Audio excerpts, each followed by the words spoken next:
Hey everyone, it's Cyrano, and I'm doing my review on Omega, which is the third DLC for Mass Effect 3. Uh, this one here sees you returning to the space station Omega that is from Mass Effect 2, and the space station's been taken over by Cerberus, and if you've played through the game, you'd already know that. And in this, Aria wants your help, and she just wants your help. She doesn't want your crew or your companions. She just wants you. So you go out by yourself with her gang, and well, you launch an attack on Omega, and you have to try and take it back. This is a fairly substantial DLC in size. I think it took me 4 hours to complete, but it's not just sort of a go through the motion storyline. You attack, you get to sort of a bunker, which is like acts as a quest hub, and you do the main quests then from there, which branch out to all the different areas of the space station. In this quest hub, I think there's a shop as well, plus there's minor quests that you can do, side quests, and there's an achievement for doing all these side quests, so you might want to make sure you do all those. Another good thing about this one is there's, well, some new enemies. They sort of bring back the old robots from Mass Effect 2, the non-Geth type, and they bring in sort of a new kind of Reaper looking thing. So there are new enemies to fight in this at least, and there's also new weapon mods. You have these weapon mods that generally they're stronger than any weapon mod you can get, but they add to the weight of your weapon, so it will make your weapon stronger, but yes, it will slow down your powers as well. So it's kind of good that they found a way to add some new mods in, because practically the current mods that they've got really cover just about everything. So I really like this idea of making a heavy weapon with a really powerful mod on it. Something I liked about this one as well was that there's new characters. Well, you've got Aria, and you've got one of her gangster friends, and you've got the main Cerberus enemy guy, and these don't really go into the story heavily, but when you're playing this particular DLC, it's good to actually have a few characters with their own sort of models.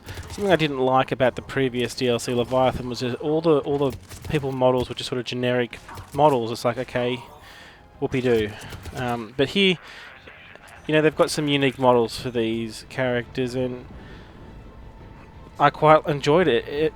It just really pushes the story a bit better for this DLC in that you just have some people to follow the storyline with. But overall, you're essentially just taking Omega back.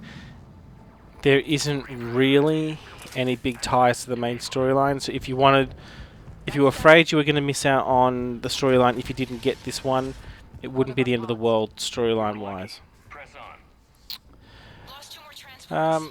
Another problem is you're in an asteroid, so all the environments are very asteroidy, and there's not that much variety there. They try to have these big open engine areas, and actually the frame rate dipped on my computer a little bit. And they look sort of cool because they're just huge sort of open areas within the asteroid itself. But otherwise, there's no really cool, super cool looking areas, or it gets a bit samey sometimes. Another thing is I found the DLC to be a little expensive. They did say it would be bigger than the previous one, and it is, and that's why they justified the cost. And you do have the new enemies, and you have the weapon mods, but you know, I can go out and buy a new game for $10 these days. So why would they want me to pay, you know, more just to get a 4-hour long DLC? Especially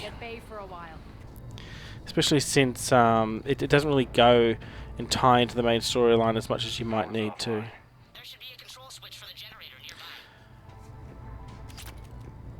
Overall, I think this one here is of a greater quality than Leviathan, simply because you have some new enemies which make it a bit more interesting of a DLC, and the weapon mods which can be used throughout the entire game. If you install this DLC and you start from scratch, you can buy some of these weapon mods, the heavy weapon mods from the Citadel, as soon as you get there, which is, it's good on that part.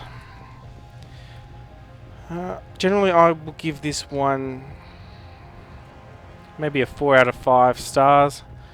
There's a lot of new stuff here content wise, but none of it is super critical to the story. And I think it was just a little too pricey for what it is. This is Cyrano, and thanks for watching.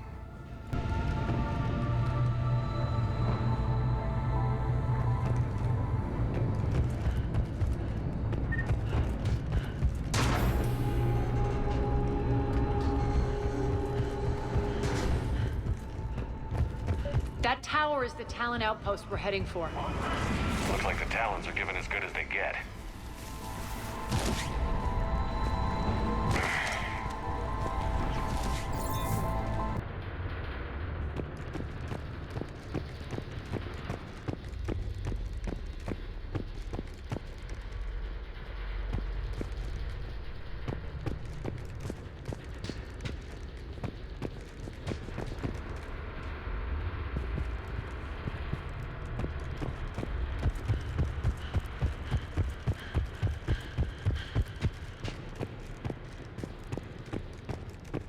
More dead.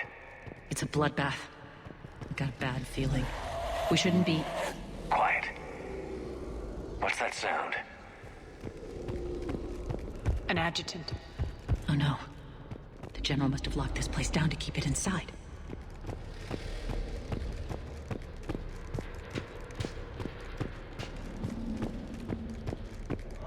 The elevator to the mines is through that door. It's deactivated. Then we need to power this place up. There should be a master circuit breaker somewhere.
We can use that maintenance elevator across the way.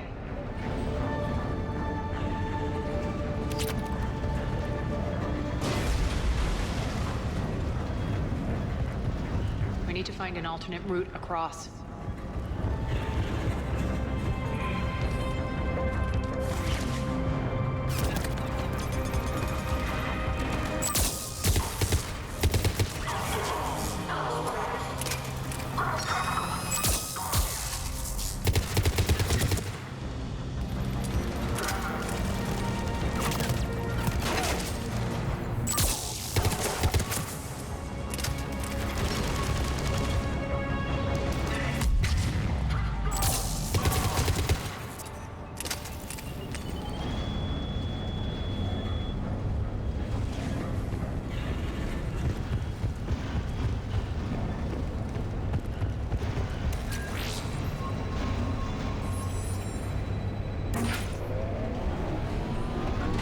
Looks like that goes under the conveyor belt.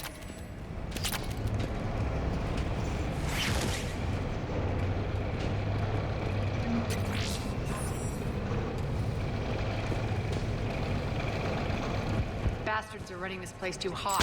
We're out of months. Stay focused.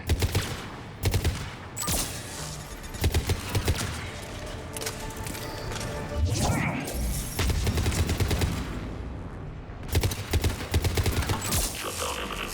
Shutdown imminent. Malfunction detected.